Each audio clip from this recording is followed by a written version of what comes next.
Je reste, que Dieu vous bénisse. Inclinons nos têtes pour un moment de prière.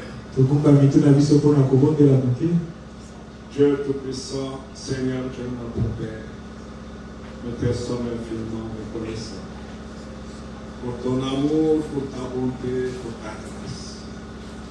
Bénis ces instants, Seigneur, pendant que nous sommes dans ta sainte présence. Parle-nous de ta Seigneur. Nous avons besoin de t'écouter, c'est pour cela que nous sommes en ce lieu. Nous sommes venus pour communier autour de ta sainte parole. Bénis ton peuple. Et bénis ce service que c'était en ce lieu. Et assiste chacun de nous. Tout pour ta gloire. Nous t'avons prié ici. Au nom du Seigneur Jésus-Christ, notre Seigneur et Sauveur. Amen. Amen. Que Dieu vous bénisse. Nous prenons 1 Chronique 16.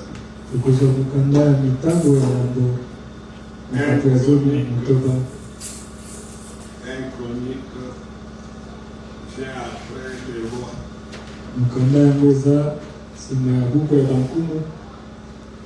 Parce que des fois, nous mettons à chercher. Nous devions nous retrouver si rapidement.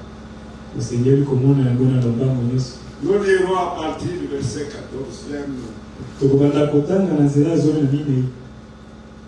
Arrivé au 16e. Le 7e, nous allons nous asseoir. Et je vais continuer à lire le reste. Nous lisons au nom du Seigneur Jésus-Christ. Amen. L'Éternel est notre Dieu. Ses jugements s'exercent sur toute la terre.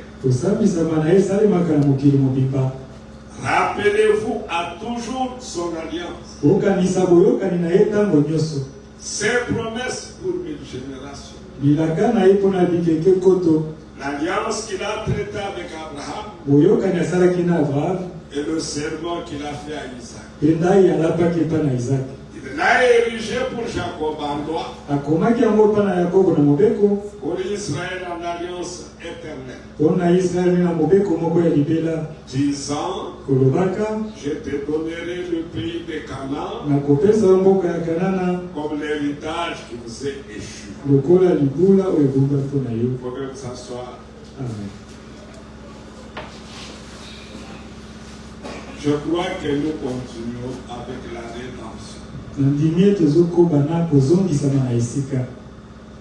Nous avons écouté la prédication, les prédications de notre frère Matthieu. Tout cela n'a de la place dans nos vies seulement si nous avons été sauvés. Si nous n'avons pas fait l'expérience du salut, tout sera difficile. Même impossible. Pour mener cette vie-là, c'est la vie de Dieu. Amen. Et la vie de Dieu, ne peuvent l'expérimenter que ses enfants. Ces enfants que lui-même a engendrés. Parce que des fois, nous parlons du salut, mais quelqu'un peut aussi poser la question. Le salut, c'est quoi? Pourquoi dois-je être sauvé? Je ne suis pas malade. J'ai un bon travail. Je vis au milieu de mes frères, de mes enfants. Alors le salut, c'est quoi? Vous comprenez que le salut n'aura pas de sens pour un homme comme celui. C'est pourquoi le Seigneur dit, personne ne peut venir à moi si mon Père ne l'a dit. Donc il faut au départ que tu sois attiré par Dieu. C'est ainsi que tu peux croire au salut. Ainsi l'Écriture dit, la profondeur appelle la profondeur. Alors si tu es déjà là, et que tu te sens appelé de Dieu, dis-toi que tu es heureux. Parce que tu as l'occasion, tu as la possibilité d'écouter la parole et de la croire. Ce n'est pas facile de parler à quelqu'un sur la rue qui se sent en bonne santé. Oh, tu dois être sauvé. Ce n'est pas une chose facile. Alors ici, c'est David. Il dit, ils étaient alors peu nombreux, très peu nombreux, et étrangers dans le pays. Et ils allaient d'une nation à l'autre, et d'un royaume vers un autre peuple. Mais il ne permit à personne de les opprimer. Et il châtia des rois à cause d'eux. Voilà qu'il leur dit au-dessus là-bas. Verset 15. Rappelez-vous à toujours son alliance. Comme nous aussi qui avons cru, nous du Nouveau Testament, nous devons nous rappeler en tout temps qu'il y a eu quelqu'un qui était au bois du Calvaire, qui a donné sa vie pour notre rachat, pour notre délivrance. Quand vous regardez Israël, Dieu l'a appelé par un prophète afin qu'il devienne sauveur, afin qu'il sorte, afin qu'il soit entièrement à sa disposition. Il y avait plusieurs peuples sur la terre, mais Dieu en a choisi une nation. Il y a plusieurs individus sur la terre, Dieu t'a choisi seulement. De la même manière que Dieu avait appelé Israël en tant que nation, aujourd'hui Dieu t'appelle en tant qu'individu. C'est une affaire entre toi et Dieu. Ce n'est pas une affaire de la famille. Ce n'est pas une affaire d'une promotion. Ce n'est pas une affaire d'un clan. Dieu qui avait choisi Israël, il te choisit aujourd'hui en tant qu'individu. Il t'a appelé comme individu. Tu n'as pas à regarder ta gauche ni à ta droite. Ta grande soeur, ta petite soeur. Le salut pour nous, il est individuel. L'appel est personnel. Amen. Alors, de la même manière qu'il y a Israël, de se rappeler toujours l'alliance, parce que Dieu ne brise jamais l'alliance. Dieu n'annule jamais la promesse. Observons Israël. Il est resté attaché pendant toutes les années aux promesses qui lui ont été faites, à l'alliance que Dieu a conclue avec eux. Ils peuvent s'en détourner, et en définitive, ils reviendront à l'alliance. C'est pourquoi rappelez-vous à toujours. Allez, je serai avec vous. Je vous donnerai cet héritage. Et aujourd'hui, nous pouvons dire qu'Israël est dans son héritage. Et c'est Israël qui fait la loi. S'il ne faisait pas la loi, les Arabes l'auraient déjà mis dehors. Amen. Alors, de la même manière avec Israël, toi aussi, tu as une alliance avec Dieu. Amen. Tu as des promesses avec Dieu. Maintenant, la différence entre nous et Israël est que Israël a ancré toute sa vie, tout son être, toute sa force dans l'alliance d'Abraham. Amen. C'est pourquoi tout celui qui va maudire Israël, selon la promesse que Dieu avait faite à Abraham, sera maudit. De même aussi, si tu es fille de Dieu, fils de Dieu, c'est lui qui mettra sa main sur toi, aura des comptes à rendre. Amen. On aura des comptes à rendre. Israël est passé par des difficultés en tant que nation. Toi et moi, nous passerons par des difficultés en tant qu'individus. Nous n'aurons pas de difficultés communes. Non, non. Chacun est appelé à son jour, en son temps. Israël, la Bible dit, un peuple qui est né en un jour. Vous comprenez un peu ça? Mais nous, chacun est venu à sa date. Chacun est venu à son jour. Donc nous devons considérer cela, que le Dieu que nous appelons d'Israël, le Dieu d'Abraham, le Dieu d'Isaac, aujourd'hui, Dieu de Nice. Amen. Amen. Ne sois pas seulement fier qu'il soit le Dieu d'Abraham. À quoi cela te servira-t-il? Qu'il soit le Dieu d'Abraham, mais il n'est pas ton Dieu. Non, il doit devenir ton Dieu. Un Dieu personnel. Un Dieu que tu invoques.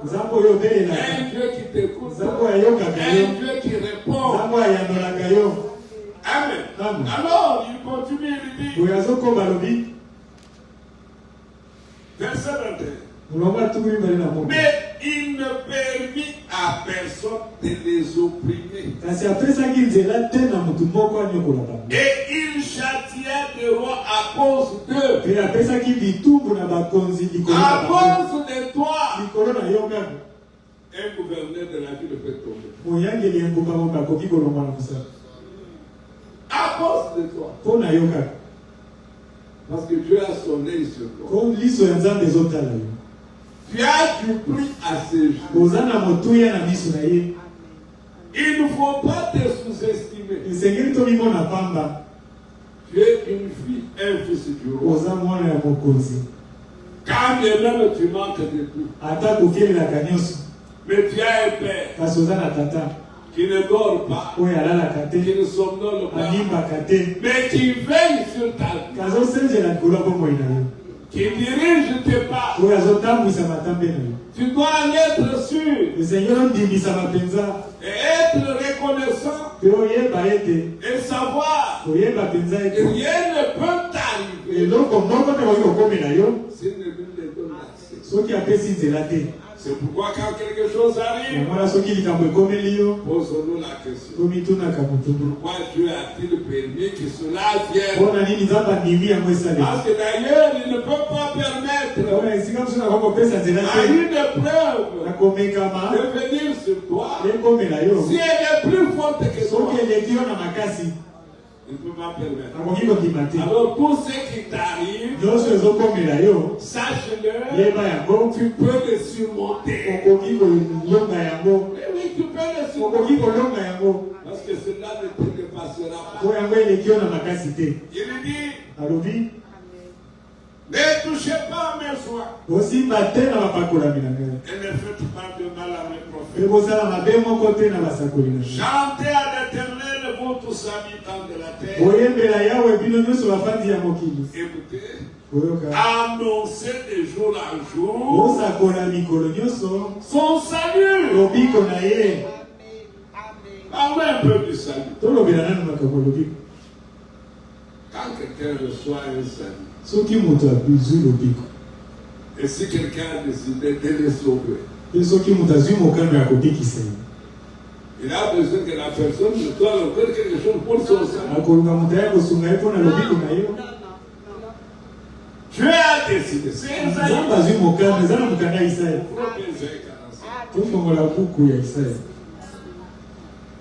C'est parce que nous avons souvent un mauvais départ que nous avons des complications dans la marche. Il faut bien partir. Il y a un adage qui dit rien ne sert de courir. Mais il faut partir à point. Il faut bien partir. Souvent nous partons très mal. Et nous sommes déjà allés très loin. Alors que nous sommes très mal partis. Et cela devient difficile pour nous de repartir. Parce que nous devons repartir là où nous avons laissé Dieu. Dieu ne marchera jamais avec nous quand nous avons déjà dévié. C'est à nous de revenir. Amen. Amen. Chapitre 45 Isaïe. Verset 17, je crois.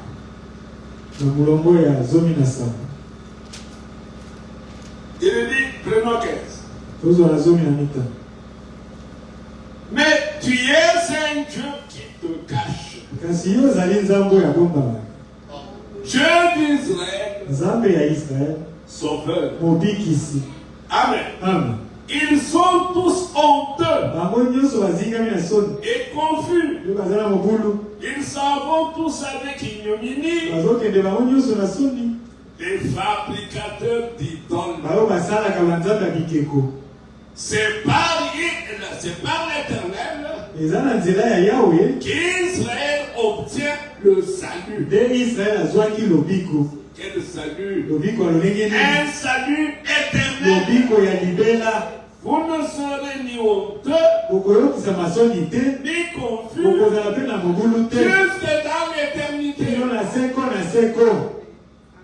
Ça rassure. Amen. Amen. Tu ne seras ni honteux.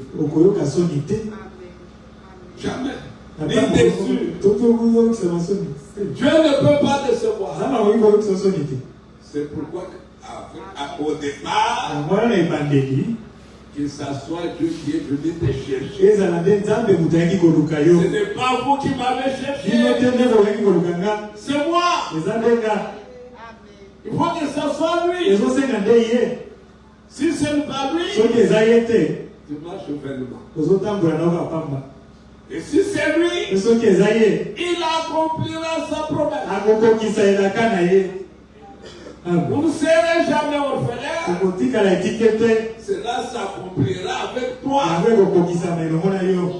Parce que celui qui t'a cherché, celui qui t'a appelé, celui qui t'a choisi, tu dois te sentir en sécurité. Que le puissant, le plus fort, est venu me chercher. Il est venu me sauver. Et lorsqu'il sort, c'est parfait. Amen. Amen. Ils sont. Qu'est-ce qu'il dit? Car ainsi parle l'Éternel, le Créateur des cieux,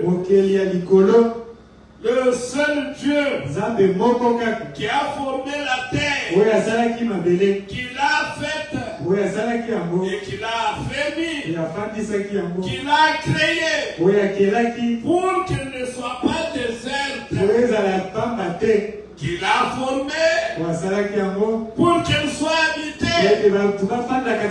Je suis l'Éternel et il n'y en a pas d'autre. Il n'y a pas de la place pour habiter la lune. Il y a mon argent. La terre a été faite pour que les hommes y habitent. C'est le Créateur qui a voulu que l'homme habite la terre. Pas dans le soleil, non. La terre. Pas dans la lune. La lune a été faite pour éclairer la terre. Présider la terre pendant la nuit. Mais maintenant, vous, quand vous voulez aller construire sur la lune, pour empêcher la lumière de venir sur la terre, vous pouvez la pensée de l'homme. La lune doit présider pendant la nuit. Mais maintenant, vous, quand vous allez asphalter des boulevards sur la lune, pour que la lune donne la lumière, bien qu'elle donne les ténèbres. La science aujourd'hui est contre Dieu. Oui. Comment vous pouvez vous imaginer cela? Alors que vous-même vous nous enseignez que la lune éclaire la nuit. Maintenant, en habitant la lune, c'est pour qu'elle éclaire ou bien pour qu'elle noircisse. Bien-aimés frères, la Bible est le seul vrai livre.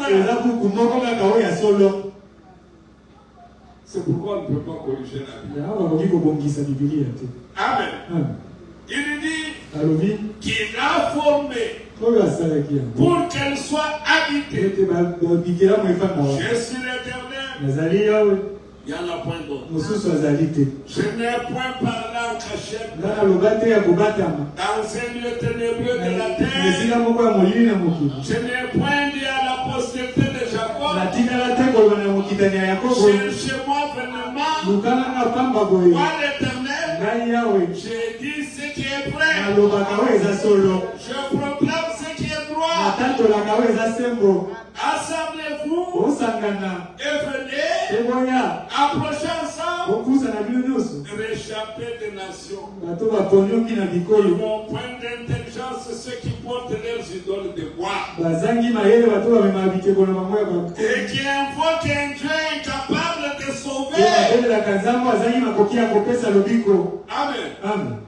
Hier, j'étais à la télévision, je vois, on applaudit pour le gouverneur du Katanga. Il a construit, comment on appelle ça, la grotte Maria.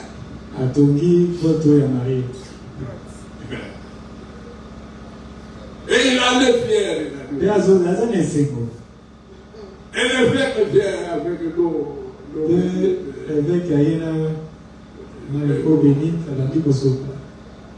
il prend la fumée. Un envoûtement devant tous. Et Dieu l'appelle comment? Les hommes sans intelligence. Si vous mettez ça dans les réseaux sociaux, on va vous chercher. Vous avez porté atteinte à la dignité des évêques. Mais bien aimé. Mais la Bible dit, ils sont quoi? Ils n'ont point d'intelligence. Ceux qui portent leurs idoles de bois. Et qui invoquent un Dieu incapable de sauver. Déclarez-le. Et faites-les venir. Qu'ils prennent conseil les uns des autres. Qui a prédit ces choses dès le commencement? Et depuis longtemps les a annoncés. Est-ce pas moi l'Éternel? Il n'y a point d'autre Dieu que moi. Je suis le seul Dieu juste et qui sauve. Tournez-vous vers moi et vous serez sauvés. Amen. Le salut, c'est une réalité. Il faut croire le salut comme une réalité. Et lorsque lorsque tu acceptes le salut, Etango ondimi lobiko na yo. ils ont d'abord Éphésiens. Totanga na mokana na Efeso. Chapitre 2. Mokapo ya mibale. Le frère bien-aimé, Bandeko balingami. il y a des choses, si Et ça, nous les comprenons correctement, ezala makambo soki tososoli yango malamu. nous n'allons pas rougir comme quand Matthieu prêchait. Tokoyoka soki te lokola ntango dokumentaire na ye kote. Non. Te. Si tu es sauvé, Soki ozwa lobiko. tu l'es. Ozwa yango. Tu dois d'abord comprendre que tu es sauvé de quoi? Ezengeli na lobiko oyeba ete obikisama na nini. Tu es sauvé du péché. Obikisami na lisumu. Tu es sauvé de la mort. Obikisami na liwa. Tu es sauvé de la maladie. Obiki na bokono. Tu es sauvé des tourments. Obiki na mitungisi. Alors quand un tourment vient, Aho motungisi moko eye. tu dois comprendre. Esengeli ososola. Ce n'est pas ta part. Eza oyo ya yo te. Parce que toi, tu as été sauvé. Oyo obikisama. Alors là, tu peux rappeler à Dieu Wana koyi kokanisela Nzambe. à l'œuvre qu'il a accomplie. Mosala oyo asalaki. Le salut n'est pas un bon fait. Lobiko eza na maloba pamba te. C'est une réalité. Eza te na kosola ya makambo. Si tu es sauvé, Soki obikisama. tu es sauvé. Oza mpenza Tu moto. n'es plus là. Oza lisusu wana te. Dans la prison, tu étais. Na boloko oyo ozalaki. Tu es libéré. Yo obimi na boloko. Prenez seulement l'exemple de l'Égypte et d'Israël. Zwaka ndakisa Egypte na Israel. Qui est libéré Moto abimi. de l'Égypte. Obimi na Egypte. Quand est-ce que vous les avez vus encore en Égypte? Ntango nini bomonaki bango susu kuna na Egypte. Lisez la Bible. Otanga Biblia. Israël ramené en Égypte. Israel azongi lisusu kuna na Egypte. Non. Te. Le salut est là une fois pour toutes. Lobiko esalemaka mbala moko mpona libela. Sauvé est parti. Obikisami mpe okomi. Et toi et moi, Te yo na nga. si nous sommes sauvés Soki tozwa lobiko du monde, na mokili. on ne nous retrouvera jamais au monde. Nakokuta biso lisusu na mokili te. Non, la vie du monde n'est plus la Bongo nôtre. ya mokili eza lisusu ya biso te. À quoi est-ce que nous croyons? Biso tondimela nini? À quel salut? Lobiko wapi? Le salut doit être une réalité. Lobiko esengeli emonana. Quand j'accepte le salut, Ntango nandimi lobiko. celui qui a accordé le salut, Moto apesi lobiko. mais fait expérimenter le salut. Azotalisaka bongo ya lobiko. Je ne peux pas être sauvé du monde, Nakoki te kobika na mokili. mais avec un Dieu au monde, Kasi lokolo moko etikali na mokili. un Dieu sauvé. Lokolo moko ezwa Donc ça n'a lobiko. pas de sens. Eza na ntina te. Ça n'a pas de sens. Éphésiens, Mokanda na baefeso. chapitre 2. Na mokapo nango ya mibale. Vous étiez morts par vos offenses Bino bosiaka kokufa na nzela ya mabongo na bino. et par vos péchés, Mpe na nzela ya masumu na bino. dans lesquels vous marchiez autrefois, Na kati na yango banda kotambola kala. selon le train de ce monde, Kolanda makanisi ya mokili oyo. selon le prince de la puissance de l'air, Kolandisaka mokonzi ya nguya ya mitete. de l'esprit qui agit maintenant dans les fils de la rébellion. Kolanda na molimo ezosala sasa hivi na mwana ya botomboki. Est-ce que vous voyez là où nous étions? Omoni esika tozalaka. Il te définit, Azolimbola yango awa. il le montre clairement Azolakisa yango polele mpenza. d'où nous venons. Esika nini touti. Si réellement nous avons été sauvés. Soki ya solo tobikisama. Sinon, Soki te nous y sommes encore. tozala nuka kuna. Mais lui dit, Kasi ye alobi continuons la lecture. tokoba kotanga. Nous tous aussi, Biso nyonso te nous étions de leur nom. tozalaka kati na bango. Et nous vivions autrefois selon les convoitises de notre chair, Mpe kala tolanda kobika kolanda bilulela ya nzoto. accomplissant les volontés de la chair Okokisaka mokano ya nzoto. et de nos pensées. Mpe ya makanisi na biso. Et nous étions par nature Mpe tozalaka na bomoto na biso. des enfants de colère, Bana ya kanda comme les autres. lokola bamosusu. Verset 4. Molongo ya nini? Mais Kasi Dieu, Nzambe qui est riche en miséricorde, oyo atonda na mawu. à cause du grand amour Na ntina ya bolingo monene dont tu nous as oyo aimés, alingaki biso. nous qui étions morts Biso oyo par tokufaka nos na offenses, nzela nous a rendus vivants avec Christ. C'est par grâce que vous êtes sauvés. Quand il dit par grâce, en d'autres termes, aucun mérite. Aucun mérite. Tu n'avais rien présenté pour le Seigneur. Tu devais mourir comme tous les autres. Mais Dieu, par son amour, dans sa miséricorde, il a manifesté. La miséricorde, c'est quoi? La pitié que l'on éprouve pour quelqu'un qui va se perdre. Tu as une pitié. Ils vont se perdre. Parce qu'il n'y a personne qui peut sauver. Il n'y a personne qui peut se sauver soi-même. Alors maintenant, nous serons sauvés sur quelle base? Par grâce. Amen. Et la grâce. Gardez verset. Prenons titre. Par grâce. Titre chapitre 2. Les excuses. Il veut nous faire croire qu'il est fort. Amos. Titre 2.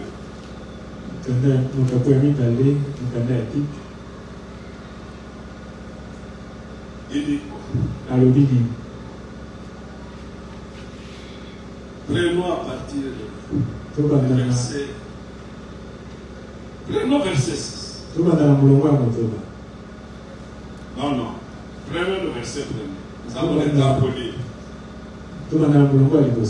Pour toi, dis les choses qui sont conformes à la scène.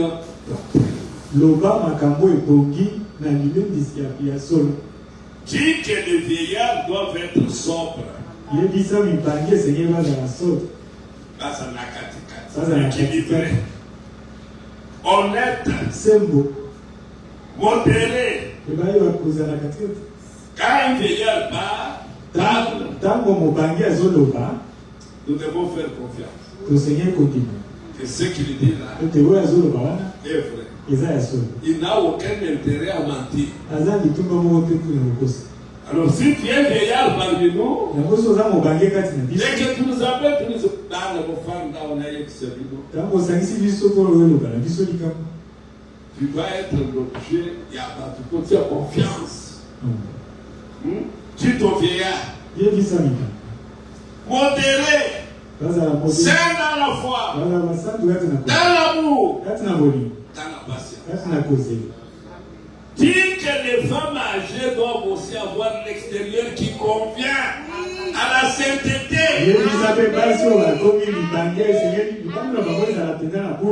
Amen.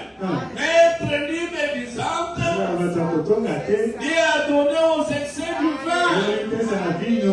Qu'elles doivent donner de bonnes instructions. Dans le but d'apprendre aux jeunes femmes à aimer leur mari et leurs enfants, à être retenus, chastes, occupés aux soins domestiques, bonnes, soumises à leur mari, afin que la parole de Dieu ne soit pas calomniée. Exhorte de même les jeunes gens à être modérés,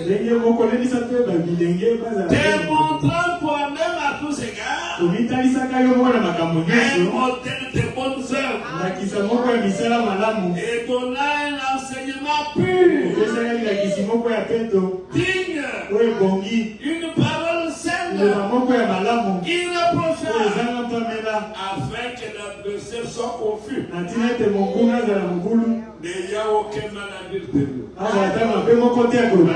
Exhorte les serviteurs à être soumis à leur maître, à leur plaire, à toutes choses, à n'être point contredisant. À ce niveau, j'aimerais quand même dire quelque chose. Les frères arrivent à engager difficilement les frères et les sœurs.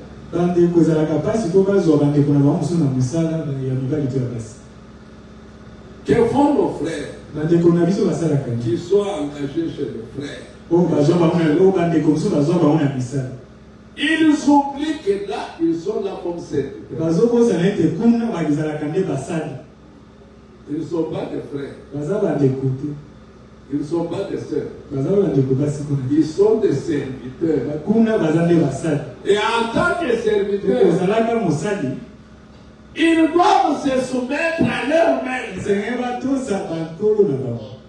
Mais qui est leur frère dans la foi. Et ne pas être contredisant. Mais il t'envoie, toi, tu dis. Ça, c'est déjà l'air de l'église. Si tu étais chez un montagne, tu peux lui dire. Moindre jour, mon frère, quand tu as dit ça, ça m'a fait très mal. Maintenant, comme frère, la voix, il y a celui qui a examiné le papa. Yo moi n'a pas trop. On est parlé chaque jour. Vous allez tomber comment? Quand un frère, il sera besoin d'une bonne. Quand tu lui dis une sœur, ah non. Tu es à la maison avec la soeur. Quand tu te retrouves avec tes amis, tous les défauts de ta patronne entre les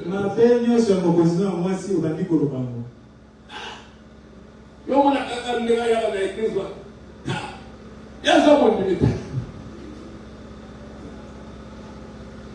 Voilà, vous découragez et les frères et les sœurs. Nos propres frères, nos propres sœurs. Ça amène un conflit. Amen. Mais si tu es sauvé, terminons d'abord. Vous allez comprendre que toutes ces choses qu'on énumère n'accompagnent pas les sauvés. Les sauvés n'ont pas ces choses. Amen. Il est sauvé. Il vit la vie de Dieu. Il marche avec Dieu. Son patron est heureux d'être avec lui. Écoutez. Exhorte les serviteurs à être soumis à leur maître. À leur plaire en toutes choses. À n'être point contredisant. Les serviteurs. À ne rien dérober. La poulet, nous, c'est la congélateur. La pomme, ici, on va mais qui a barré nos secrets. C'est ma sœur, les enfants là. C'est sœur. C'est aussi ses sœurs.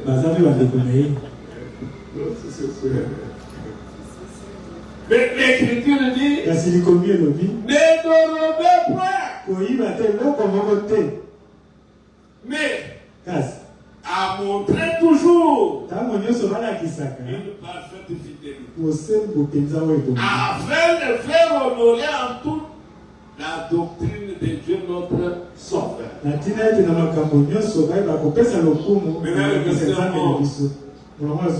Car la grâce de Dieu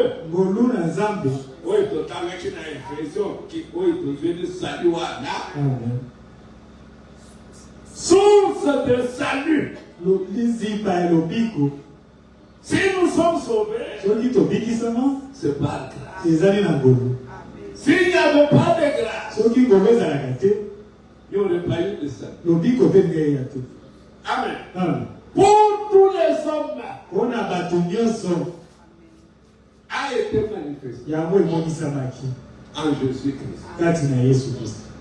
Elle nous enseigne Yango ezolakisa biso à renoncer toboya à l'impiété mindo nyonso et au convoitisme mondain, mpe milulela ya mokili à vivre dans le siècle présent etobika na ekeke ya lelo selon la sagesse, kolandalisa la mabwana justice bosembo et la mpe piété, bomoi ya bonzambe en attendant la bienheureuse na espérance kozela mpe eliki oyo ya malamu et la manifestation de la gloire de notre grand Dieu et Sauveur Jésus-Christ. mpe botalisami ya nkembo ya nzambe monene Il s'est donné lui-même pour nous ye moko amikamaki mpo na biso afin na ntina ete de nous racheter abandela kosomba de toute iniquité na masumu nyonso ya et nkolo de se faire un peuple mpe azwa libota moko qui lui appartient, oyo kokoma ya ye purifié epetolami par lui na ye moko et scellé mpe eza na pour les molende bonnes œuvres. mpo na misala malamu. Dis ces choses, loba makambo oyo exhorte lembisa et reprend mpe pamela avec une pleine na autorité bokonzi nyonso que personne ne te fait plus. motu moko te atiola yo. Amen. Amen. C'est d'abord Bondimi avec yango l'écriture. bondimi likomi. Oui. Amen. Nous sommes sauvés par quoi? tobikisama na nini? Par grâce. ngolu. Mais voilà les effets de la grâce. kasi tala misala ya ngolu. Maintenant, revenons à Ephésiens. sikoyo tozonga na mokanda na baefeso Chapitre mokapo ya mibale verset 7. molongo ya mitano. Nous qui étions morts biso oyo tokufaka par nos offenses, na mabunga na biso nous a rendus vivants. apesi biso bomoi. Nous étions morts. tokufaka C'est ça, non? bongo Nous vivions comme dans le monde. twana kobika ndenge moko na bato tango. Mais lorsqu'il nous rend vivants, kasi ntango apesi biso bomoi notre vie change. bomoi ya biso ebongwani. Amen. amen. Lui-même, ye lolenge moko lui ne change ye pas. abongwanaka te Mais lui kasi ye nous transforme. abongoli biso. Par quel moyen? na nzela nini? Continuons la lecture. tokoka kotanga Rendu vivant apesi biso avec Christ. elongo na kristo. C'est par grâce eza nde na ngolu que vous êtes sauvés. nde kozwa lobiko. Il nous a ressuscités ensemble. asekwisa biso elongo Il nous a fait asseoir ensemble mpe afandisi biso elongo dans les lieux célestes. na bisika bileki En likolo Jésus-Christ. kati na yesu kristo. Là-bas, maintenant, ils attendent. amen. Un bien-aimé. Écoutez, oyo il y a un miracle eza na likambo qui s'opère oyo esalemaka lorsqu'un homme reçoit le Seigneur. ntango moto azwi lobiko na ye. Un miracle puissant. eza oyo ya nguya mpenza. C'est pourquoi lui dit, yango nalobi Luc, luka mokanda chapitre 1er, mokapo ya liboso elobi il nous a suscité apesi biso un puissant sauveur. mobikisi ya nguya. Lorsque tu crois ntango oyo ndimi na sincèrement bosembo de nyonso tout ton na cœur, motema na yo un mobika miracle s'opère. likambo ekosalema. amen. Tu quittes de la mort, olongwe na liwa tu quittes le camp de la mort, olongwe na ngambo ya liwa tu entres dans le camp de la vie. okoti na ngambo ya bomoi Et ta vie mpe change. bomoi na yo ebongwani. Disons, totanga ce n'est pas un effort que toi tu peux faire. eza makasi moko te oyo okoki Qu'est-ce que kosala. tu peux faire okoki kosala pour nini? changer ta vie? po obongola bomoi na yo Pour changer ta nature. po obongola lolenge na yo. Que peux-tu faire? Au coquille, Que au salade. peux-tu faire? Mais Dieu a ouvert une voie. kasi nzambe afongoli nzela. Disons. totanga Afin de montrer dans les siècles à venir na ntina alakisa na ekeke oyo ezoya l'infinie richesse de sa grâce kozanga suka ya kozwi ya ngolu na ye par sa bonté na nzela ya bolamu na ye envers nous mpo na biso en Jésus-Christ. kati na yesu kristo. Il y a un miracle. eza na bikambo Vous cherchez le miracle. olukaka bikambo Mais oh, il y a monene monene ya mutoke mukomone ya muki. Parce qu'il y a guérison. Donc on peut se malade. Mais oh non, c'est que c'est une fois pour tout. amen. Tu es sauvé. ozwi lobiko Dieu est de notre côté. C'est pourquoi ce soir, soyons sincères envers Dieu, en acceptant le salut, en acceptant la grâce qu'il nous offre. Cela dépend de la sincérité de notre cœur. Et Dieu, qui n'oublie pas ses alliances, dès que tu prends position, lui active sa parole. Sa parole te change. Elle te transforme. Tu commences à vivre une autre vie. Pas pour sauter. Tu commences une autre vie. Écoute. Version. Car c'est par la grâce que vous êtes sauvés.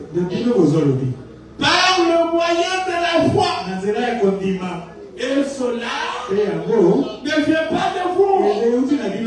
C'est le don de Dieu. Dieu sauve ceux qu'il connaît. Et lorsqu'il sauve, c'est un salut parfait.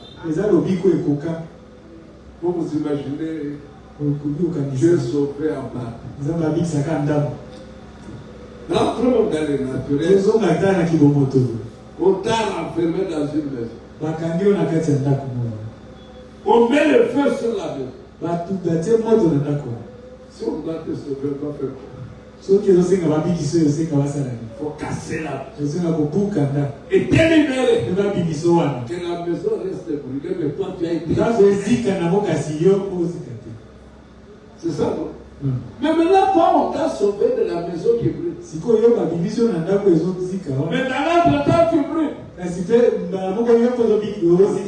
nous parlons de quelque chose que nous ne connaissons pas. Ou alors nous ne comprenons pas ce que c'est le salut. Et qui a accompli le salut? Il a dit, posez-leur la question. Je suis moi le créateur du ciel et de la terre, et tout ce qui s'y trouve. C'est moi qui ai créé. C'est moi qui vous ai fait. Qui d'autre en dehors de moi? Alors le créateur là, qui l'a fait par sa parole, qui aujourd'hui par sa parole, que par Golgotha, par grâce, je vous sauve. Et toi, tu es retrouvé là. Non. Je n'ai pas un menteur. C'est pourquoi je commençais par dire il est un point très difficile que les églises n'ont jamais compris. Ils en parlent, mais n'ont jamais examiné. Oh, nous sommes sauvés. C'est devenu seulement un chant.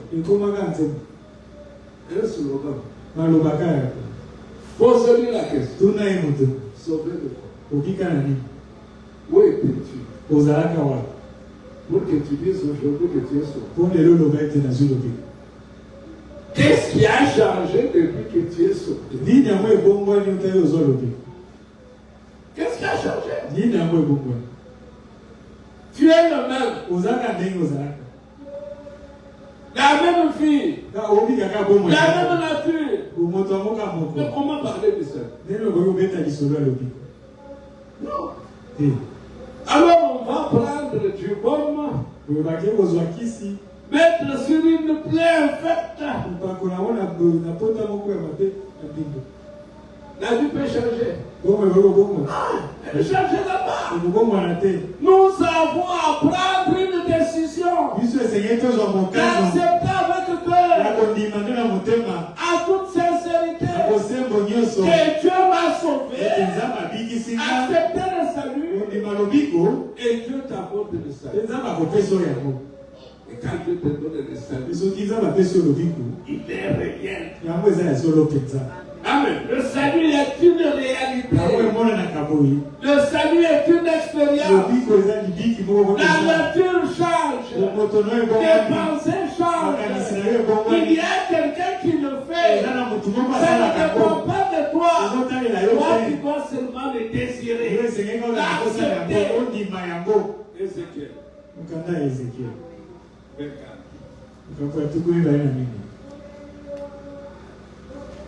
C'est 36. Ézéchiel 36.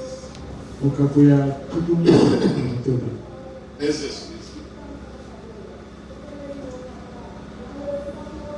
À partir de verset 24. Ézéchiel 36 à partir de verset 24. Je vous retirerai d'entre les nations. Pour Israël, c'est d'entre les nations. Pour toi et pour moi, il nous retire du monde. C'est clair. Qui retire? C'est l'action que seul lui peut faire. Pas quelqu'un d'autre. Tu ne peux pas le faire de toi-même. Ça viendra comment? Tu ne peux pas y parler. Il dit, je vous rassemblerai de tous les pays et je vous ramènerai dans votre pays. La rédemption. Il doit nous ramener. Nous étions partis. Mais il doit nous ramener dans notre pays. Alors, verset. Je reprendrai. C'est toujours lui. Sur vous, ils n'ont plus. Et quand il ne se trompe plus, quel est le résultat? Il dit maintenant, et vous serez purifiés. Je vous purifierai de toutes vos sueurs et de toutes vos idoles. Donc, il y a le volume qui est comme là, oh non. Non. Non, frère.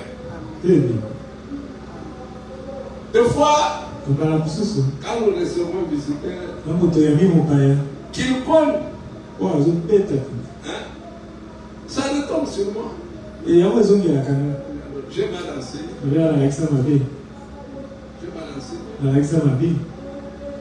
Parce qu'il faut qu'un visiteur vienne ici, vous trouve sauvé, vous trouve délivré, vous trouve chacun avec Dieu. Il ne faut pas que le visiteur vienne vous dire que tu n'as pas Dieu.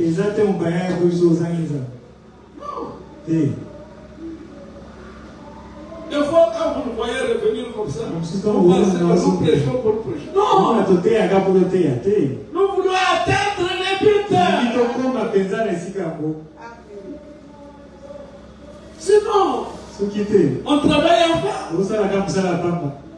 L'enlèvement arrive sur la tabernacle. Résultat, l'ayant. Que Dieu vous bénisse. Jamais. Faut refuser cela. Alors croyons la parole. Acceptons le salut. Qui nous est donné gratuitement. On nous demande rien.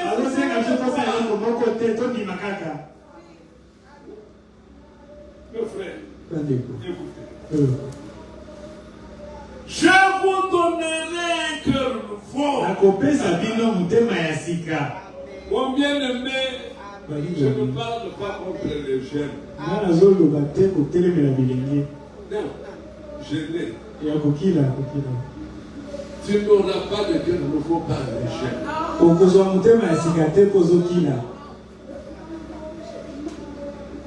C'est celui qui a un cœur nouveau qui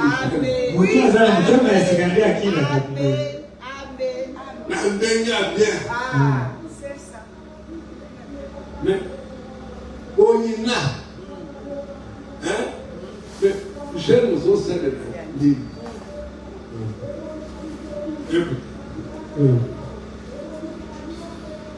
Et je esprit nouveau. J'ôterai de votre corps le cœur de pierre. Et je vous donnerai un cœur de chair. Verset 26. Je mettrai mon esprit en vous. C'est ça le son. C'est l'action que seul Dieu accomplit. Mais bien le frère. Croyez la parole. Et Dieu fera toutes ces choses. Vraiment avec notre cœur. C'est vraiment, ça fait mal. Vous savez, si quelqu'un est tombé malade dans le monde, et que Dieu le guérisse, Dieu a un but en le guérissant. C'est pour qu'arriver, quand il est arrivé, qu'il croie le parole. La même maladie là, pour laquelle il était venu, à laquelle il était guéri, peut revenir. Mais néanmoins, il est déjà sauvé. C'est ça les vues même des dons. Est-ce que vous comprenez? Quand je donne un don, une prophétie qui est correcte, l'homme dit, tu es ici. Il reste assis. Il écoute la parole et il croit. Peut-être jusqu'à la fin de sa vie, il n'aura aucune autre prophétie. Et pourtant, celle qu'il avait reçue, qu'il avait bougé, l'a amené à écouter la parole. C'est pourquoi le Seigneur pouvait dire,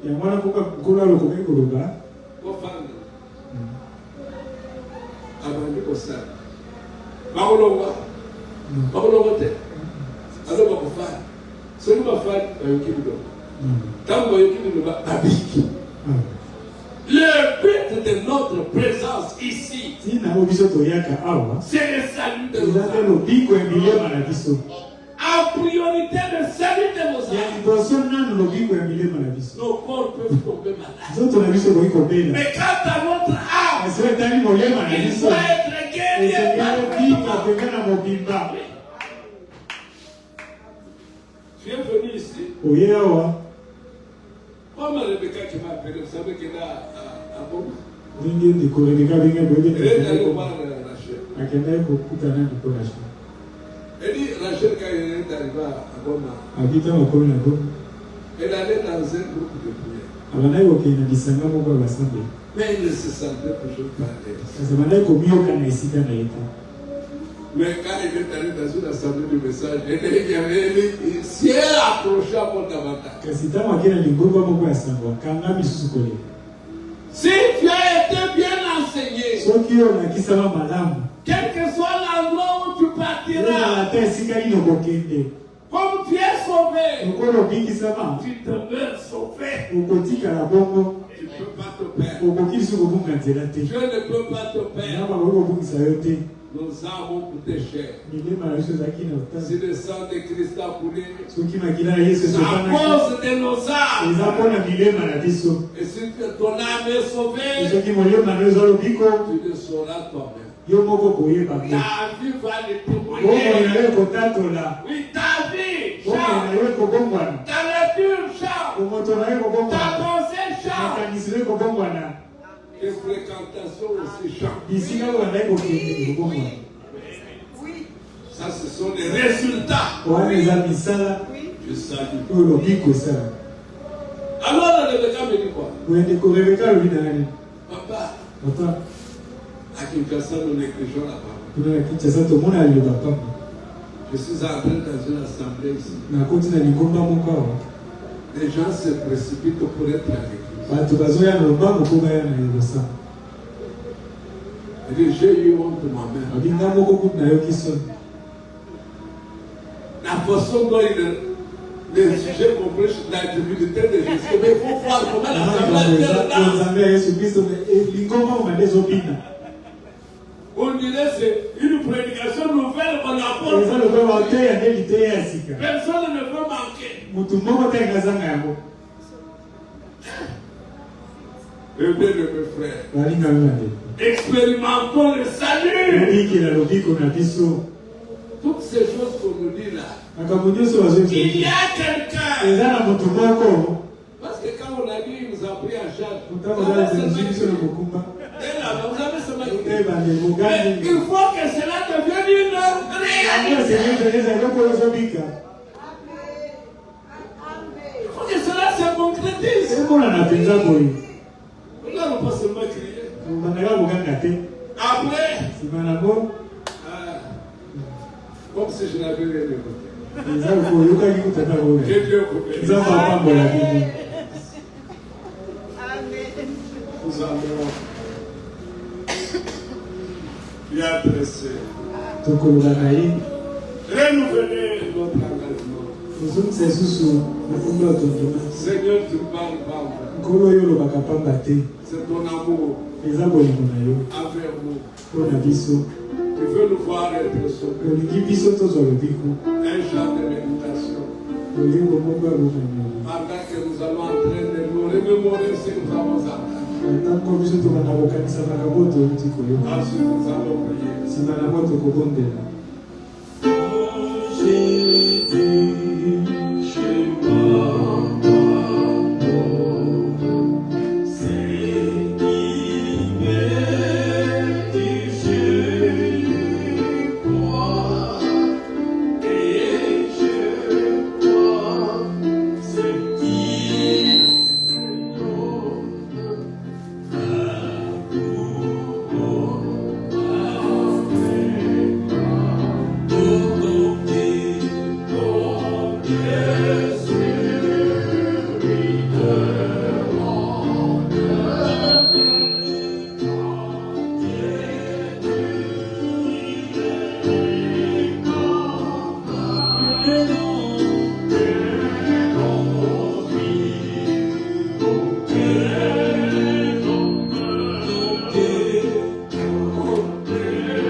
c'est tout simplement par ta grâce. Aujourd'hui, tu nous rappelles tout simplement que nous sommes sauvés par la grâce et au moyen de la foi. Comme toi, tu es le consommateur de la foi, Seigneur, nous voulons, ô Dieu, que notre foi puisse être augmentée. Tout est grâce. Tout est grâce, Seigneur. C'est pourquoi en venant ici, comme nous venons pour que notre âme soit sauvée, Seigneur, ça ne sera pas par notre propre foi. C'est toi qui vas susciter cela en nous. Car, Seigneur, ta parole dit que cela ne dépend pas de celui qui veut et de celui qui court. Tout est grâce. C'est pourquoi nous nous remettons totalement entre tes mains. Que la parole qui est sortie ce soir, que ce soit notre nourriture et que nous puissions la méditer jour et nuit, afin que, Seigneur, pareil, nous puissions marcher sur les empreintes de tes pieds. Seigneur, nous voulons être comme toi. Mais comment nous disons par Seigneur, si ce n'est pas par ta grâce, si toi tu ne nous tends pas la main, Seigneur, nous ne saurions rien faire, Seigneur. C'est pourquoi, oh Dieu, ce soir, que cette parole puisse être appropriée pour chacun de nous, que cela soit une vie et réellement une vie, Seigneur. Sois loué pour cela, Seigneur. Sois glorifié car tu nous aimes tant. Parce que parmi tant de personnes qui sont dans ce monde, tu nous as choisis. Parmi tant de personnes dans ce monde, Seigneur, tu nous as appelés tes enfants. Quel privilège, quelle grâce. Seigneur, merci pour tout. Merci avec chacun de nous. Si cela est dans ta volonté, que nous puissions nous retrouver le jeudi autour de ta parole. Tout en méditant, Seigneur, que nos cœurs puissent être dans la joie, disant que réellement nous étions dans la présence de Dieu.